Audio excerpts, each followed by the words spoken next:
April, kung may makakita sa atin dito. Sir, pagbigyan mo na ako.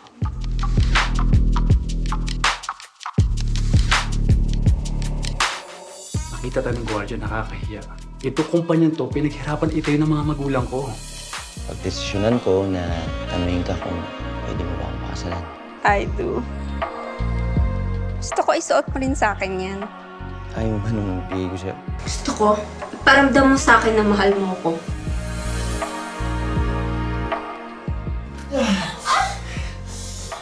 Ano yun? Sorry. Para kasing binaliwala mo lang yung ginawa kong effort para sa'yo.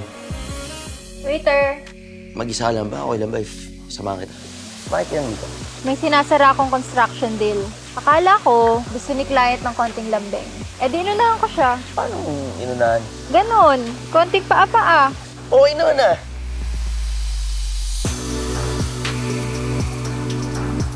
Meron ito sa restaurant mo. O-order ako. Masarap. Sarap nga. Dito, meron pa. Paano fiancé mo?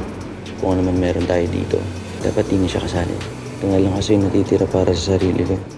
Mas gusto ko to. Pag walang expectations, walang masasaktan.